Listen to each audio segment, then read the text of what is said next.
Terima kasih pemirsa, Anda kembali menyaksikan Newsline dan kita lanjutkan ke informasi terkait Presiden Prabowo Subianto meresmikan 166 sekolah rakyat rintisan yang tersebar di 34 provinsi di Indonesia. Bersama dengan Kementerian Pekerjaan Umum, ke depannya pemerintah akan membangun sekitar 104 bangunan permanen. Dan informasi selengkapnya akan disampaikan rekan kami, Arneta Butar-Butar, yang akan melaporkan langsung dari Kalimantan Selatan. Arneta, bagaimana rencana pembangunan dari sekolah rakyat rintisan yang di groundbreaking di belakang Anda saat ini?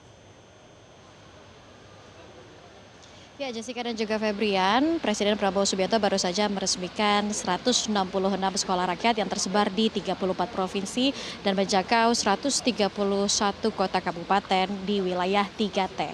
Dan bersama dengan itu juga, Presiden Prabowo Subianto bersama Kementerian Pekerjaan Umum menargetkan untuk menggenjot pembangunan 104 bangunan fasilitas sekolah permanen, sekolah rakyat permanen yang tersebar di seluruh wilayah Indonesia. Dan salah satunya ini di lokasi yang saat ini kami sedang berada, yakni di Kota Banjarbaru, Kalimantan Selatan. Di mana kalau bisa kita saksikan di layar kaca, ini adalah lokasi yang nantinya akan dibangun sekolah rakyat yang menampung tingkatan SD, SMP, dan juga SMA. Nah, di depan layar kaca saat ini merupakan nantinya akan dibangun sebagai asrama putra.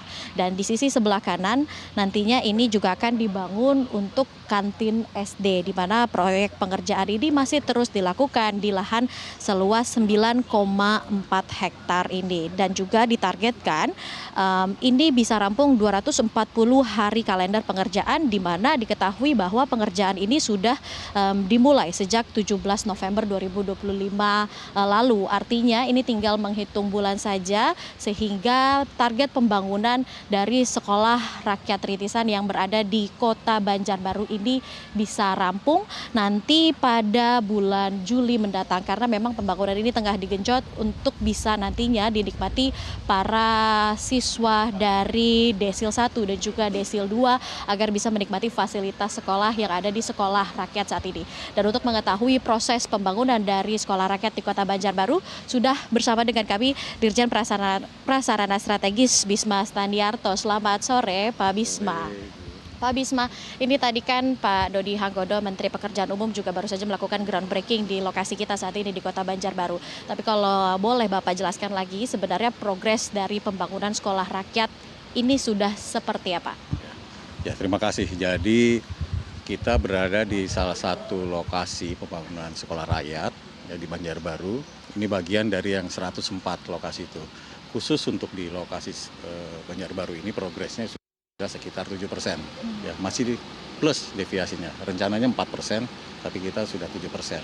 Memang kelihatannya belum nampak apa-apa, tapi sebenarnya sudah banyak yang pancang yang masuk di dalamnya. Jadi tinggal separuh lagi, mungkin akhir bulan Januari ini semua fondasi sudah siap gitu ya. Barangkali itu untuk progres kita masih plus gitu. Pak Bisma, ini kan kalau kita lihat dari plannya ya, ini ditargetkan rampung pada bulan Juli. Tapi kalau kita lihat kondisinya, ini sebenarnya masih fondasinya pun tadi Bapak bilang ditargetkan masih Januari akhir ini. Apakah realistis Pak, bulan Juli ini proses pembangunannya ini bisa rampung semuanya? Ya, insya Allah masih sangat realistis gitu ya, karena kita lihat bahwa pembangunan sekolah rakyat ini ya, ini kan bangunan yang 1 lantai atau 2 lantai ya, dan bisa dikerjakan secara serentak. Ya, kalau Ibu lihat ini luas sekali, jadi banyak pekerja yang bisa kita masukkan ke dalam lahan ini. Ya, jadi untuk target akhir bulan Juni ini masih sangat memungkinkan. Oke, gitu. Pak, berarti ini kan dengan luas 9,4 hektar, ini bisa menampung berapa siswa dari tingkatan SD, SMP, SMA yang ditargetkan oleh Kementerian PU? Untuk lokasi ini ya, dan sama seperti di lokasi-lokasi lainnya, kapasitasnya itu maksimum sekitar 1.000 siswa. Untuk jenjang SD, SMP maupun SMA. Jadi total sekitar 1.000.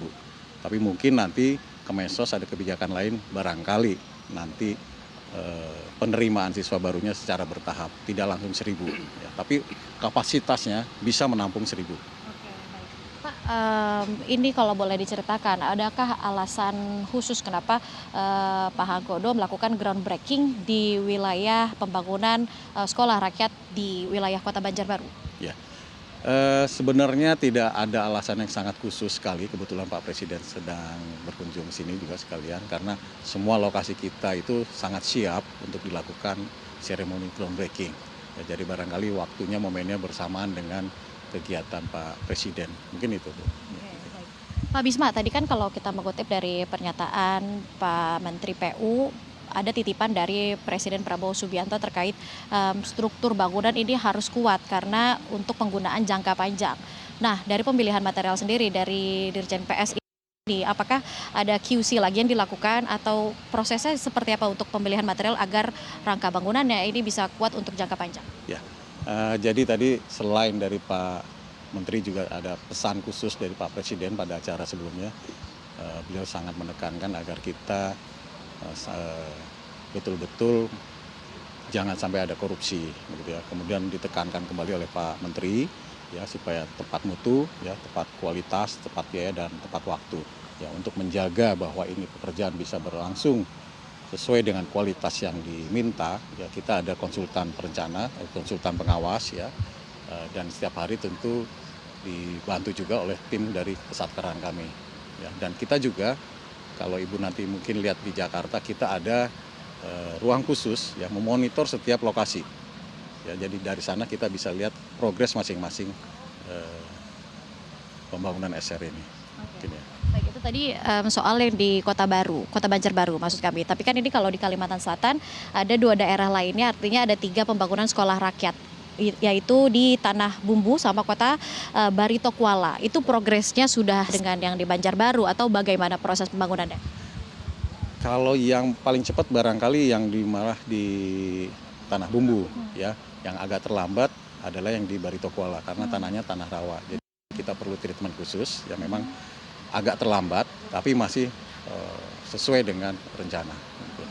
Intinya dari ketiga sekolah rakyat di 3 lokasi tersebut ditargetkan ini akan rampung pada bulan Juli, akhir Juni seperti itu. Iya, begitu. Kementerian Pekerjaan Umum optimis akan rampung. Optimis, insya Allah optimis ya. Mungkin terakhir Pak terkait harapan dari pembangunan sekolah rakyat ini dari Kementerian PU sendiri, Dirjen PS seperti apa? Ya tentu kami berharap bahwa pekerjaan ini bisa berlangsung dengan baik ya sesuai rencana dan sesuai dengan arahan Pak Presiden dan Pak Menteri bahwa tidak ada korupsi, ya tepat waktu, tepat mutu, dan tepat biaya tentu saja. Mungkin itu sebenarnya. Baik, terima kasih Pak Bisma atas waktunya. Ya, Jessica Febrian, itu dia tadi perbincangan dengan Dirjen Prasarana Strategis Bisma Stadiarto terkait pembangunan dari sekolah rakyat yang saat ini memang tengah digenjot oleh Kementerian Pekerjaan Umum, di mana ditargetkan akhir Juni ataupun di bulan Juli ini bisa segera rampung dan kemudian bisa kembali digunakan dalam tahun ajaran sekolah yang baru di tahun ajaran yang baru. Dan tentunya kita akan menanti bagaimana progres pembangunan ini dan juga diharapkan supaya progres pembangunan ini seperti apa yang dikatakan oleh Presiden Prabowo Subianto tadi, supaya terhindar dari praktik korupsi dan juga Kementerian Pekerjaan Umum ini bisa memaksimalkan pondasi bangunan serta struktur bangunan agar bisa lama ataupun penggunaannya dengan jangka panjang. Demikian, kembali ke studio. Baik, Arneta Butar-Butar, terima kasih atas informasi Anda langsung dari Banjarbaru, Kalimantan Selatan. Jelajahi cara baru mendapatkan informasi. Download Metro TV Extend sekarang.